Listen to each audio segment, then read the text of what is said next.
কালো ধোঁয়া দেখলাম, গোলাগুলি দেখলাম, এপিসি নামাইছে, ওরা মুখ আটকানো, ওরা প্রচুর ফায়ার। আমার ওই রাস্তাটা দিয়ে কিন্তু ওরা ডেডি তৌহিদকে নিয়ে আমার ওই গেটটা দিয়ে কিন্তু যমুনাতে গেছে, বাট ওই অ্যাম্বুলেন্স ওই মাইক্রো আর কিন্তু বেরোয়নি। আমাকে সিও আদেশ দিচ্ছেন যে তোমরা তোমাদের লোকেশন থেকে 2 কিলোমিটার পিছনে সরে যেতে হবে।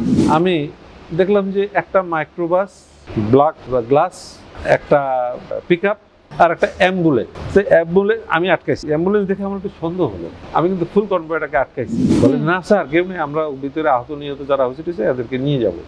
আমি বললাম না, আই হ্যাভ টু সি। আমার সৈনিকদের বলছি যে আমার অর্ডার ছাড়া ছাড়বা না। এইটাই পরে শুনলাম যে এখানে কিলার গ্রুপটাই ঢুকছে। এই যে 25 তারিখে সন্ধ্যার দিকে যারা ঢুকলো এরাই কিন্তু ছিল ফরেন এলিমেন্ট। 26 তারিখে গিয়েছে, 26 তারিখ রাত্রে 11টার সময় বেরিয়েছে। ওই গাড়ি ওই রুট না ফলো করে এই রুট ফলো করে দুবাইগামী প্লেনে উঠছে তারা। তাহলে এরা কারা? আবু মাঠে আপনাকে আবার বিকেলের দিকে ডেকে পাঠালো, এরপর কি হলো? তখন আমি আমার সিওকে বললাম যে sir, it is for me it is two risk. আমাদের ইউনিটের পক্ষ থেকে সিও তখন ওখানে ছিলেন, আমাকে ডাকতেছে। তখন আমি বুঝতেছিলাম যে সামথিং ইজ রং। তখন ওখানে একেবারে আপনার 9 ডিপ থেকে এপিসি ট্যাঙ্ক টুব সব কিন্তু গেটের মধ্যে, আবাহনী মাঠের মধ্যে। বাট কথা হলো যে নো রিয়াকশন, নাথিং, এই ওই। তখন বিভিন্ন রকমের কথাবার্তা শুনে টুনে তো আজান দেয়। তখন আমার সৈনিকদের খাবার দাবার এটা ওইটা কোনো খবরই নেই, কিছুই না, কোনো নিউজ এদিক দিয়া কোনো নিউজে ওইদিকে গোলাগুলির আওয়াজ। এখন কিন্তু ট্রিমেন্ডাস গোলাগুলি ভিতরে টিয়া শুনতেছি। তখন ওই এরকম মাগরিবের আজান দেয়। আজানের পর হঠাৎ করে একটা মেসেজ পেলাম, আমাকে সিও আদেশ দিচ্ছেন যে তোমরা তোমাদের লোকেশন থেকে 2 কিলোমিটার পিছনে সরে যেতে হবে। আরো চলছে 2 কিলোমিটার।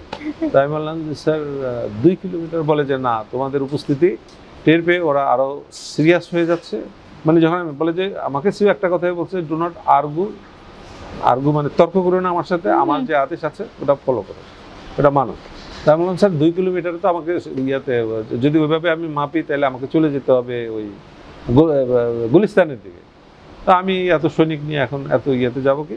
সিও বলছে না ঠিক আছে। বলে যে তুমি তো এখানে ছিলা, ক্যাম্প কমান্ডার ছিলা, ছিলা, তুমি তো জানো। তা আমি করলাম কি, আমি তখন আমি বুঝতে পারছি যে 2 কিলোমিটার। তো এটা শুনে শোনার পর আমি চিন্তা করলাম যে না, আমার ইয়েটি নিয়ে আমি তখন ওই যে সায়েন্স ল্যাবে, আমার তো ক্যাম্প ছিল, আমি সায়েন্স ল্যাবেও ঢুকি নাই। আমি ওই যে গাউসিয়ার সামনে ওই জায়গায় ওদের খাবার টাবারের ইয়ে করতে বললাম, ওরা খাওয়ার জন্য আনলো। এদিকে তো ভিতরে মেসাখাত আর এইসব সৈনিকরা বিভিন্ন কোশ্চেন জিজ্ঞেস করছে যে স্যার কি হচ্ছে না হচ্ছে।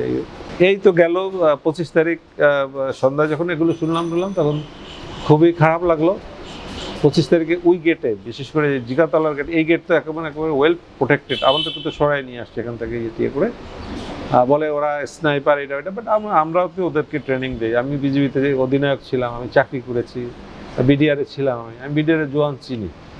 ওদের তো প্রশিক্ষিত করি আমরা নিজেরা, আমরা ফিল্ড অফিসাররাই। সিনিয়র যারা আছে তারা থাকেন গ্রামে জানি না, বাট আমরা তো একেবারে অরিজিনাল যুদ্ধের সামনেই থাকি, আমরা মেজররা, ফিল্ড অফিসাররা। তো যাক, এরকম 25 তারিখ রাতে যখন এইসব ইয়ে হলো 25 তারিখ রাতে আর কিছুই হলো না। মানে আমার কাছে কোনো নিউজই আসেনি 25 তারিখ রাতে। 25 তারিখে তো গেল। ওরা 25 তারিখে আমরা ওই যে বললাম না, জিগাতলার গেটটা দিয়ে ওটা ইয়ে করে আমরা নিউ মার্কেটের, আমার তো অনেক সৈনিক তখন ওখানে, নিউ মার্কেটের যে গেটটা আপনার ওই যে নীলক্ষেতের দিকে, মানে ওই যে ইয়ার দিকে ফার্স্ট গেট যেটাকে বলে, ওইটা থেকে স্টার্ট করে আমরা একেবারে এই দিকটায় ওই যে সাইড দিয়ে আর কি, বাইরে সাইড দিয়ে একদম ইয়া করা একেবারে ওই গাউসিয়া পর্যন্ত। তখন 25 তারিখেই এটা সন্ধ্যার দিকে, এটা সন্ধ্যা এরকম মাগরিবের আজানের আগে দিয়ে ওই যে অর্ডারগুলো পাওয়ার আগে আমি দেখলাম যে একটা মাইক্রোবাস, ব্ল্যাক বা গ্লাস, একটা পিক আপ আর একটা অ্যাম্বুলেন্স। সেই অ্যাম্বুলেন্স আমি আটকাইছি। অ্যাম্বুলেন্স দেখে আমার একটু সন্দেহ হলো। আমি কিন্তু ফুল কনভয়েটাকে আটকাইছি আমার সৈনিকদের। ওইটা আবার পাহাড়া দিয়ে নিয়ে আসতেছে র্যাবের অফিসার। ও আসছে যে স্যার এটা আটকায় না, এটা অর্ডার উপর থেকে। আমি বললাম না, আমি এরা কারা? বলে স্যার এটা অ্যাম্বুলেন্স যাচ্ছে। বললাম মাইক্রো কেন? আর মাইক্রোর মধ্যে লোক আছে তো। বলে না স্যার কেউ নেই, আমরা ভিতরে আহত নিহত যারা হয়েছে এদেরকে নিয়ে যাব। আমি বললাম না, আই হ্যাভ টু সি, আমার সৈনিকদের বলছি যে আমার অর্ডার ছাড়া ছাড়বা না। তখন ও আমার সাথে রীতিমতো তর্কে লিপ্ত হলো। তর্কে লিপ্ত হওয়ার পরে ও আমাকে অফিসার, ওইটা কে, নাম মনে আছে আপনার? নাম মনে নাই, ও জুনিয়র অফিসার, ও জুনিয়র মানে মেজর বাট অনেক জুনিয়র, আমার থেকে 7-8 লং কোর্স জুনিয়র হবে এরকম। ওখানে আবার সিকিউরিটির লোকজনও আছে যে স্যার ছেড়ে দেন স্যার, এই ওই ভিতরে আরো নাহলে বেশি টিয়া হচ্ছে এই।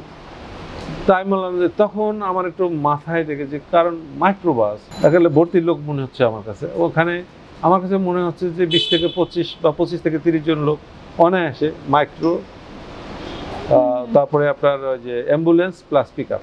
তাই পিক আপটা আবার ফুল কাভার দেওয়া, মানে সন্দেহ তো হওয়ারই কথা।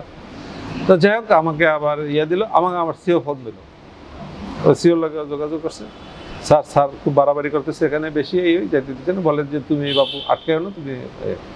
তা আমি আবার সিও যখন বললো, একটা দায় নিয়ে যখন বললো, তখন ঢুকে গেল ওই নিয়ম গ্রুপের ভিতর দিয়ে। এইটাই পরে শুনলাম যে এখানে কিলার গ্রুপটাই ঢুকছে। এই যে গেল এটা, আর সকালে তো ঢুকছি, সকালে খেলোয়াড়ের বেশে। পরে আপনি বিভিন্ন ইন্টারভিউতে দেখেছেন যে, এবং পরের অনেকগুলোতে যেটা আমরা জানলাম, এই যে 25 তারিখে সন্ধ্যার দিকে যারা ঢুকলো, এরাই কিন্তু ছিল ফরেন এলিমেন্ট। ভেরি আনফর্চুনেট, আমি তো অত কিছু জানি না যে স্টেট জড়িত এখানে, মানে দেশ যে কর্তা ব্যক্তিরা এখানে জড়িত।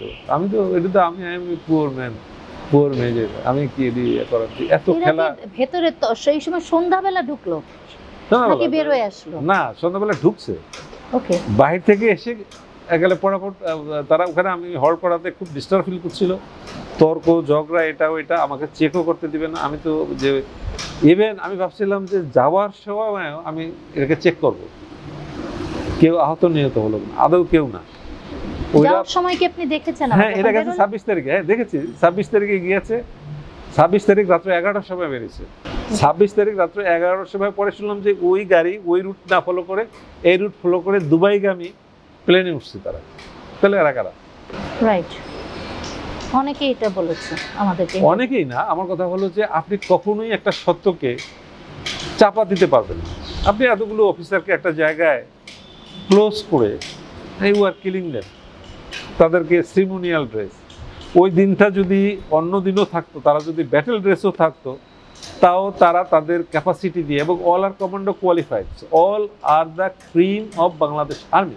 তা আমার কথা হলো যে তারা এমনি তো ছেড়ে দিত না, একেবারে তাদের বিজেপি দিবস, টাট্টু 10-12 হাজার জওয়ানকে এনে তারপরে কত সুন্দর করে প্ল্যান করা, এমনভাবে তাদেরকে সিরিমোনিয়াল ড্রেস পরে এমনভাবে একটা ঘোরের মধ্যে রেখে তারপরে কত সূক্ষ্মভাবে কাজটা শেষ করেছে।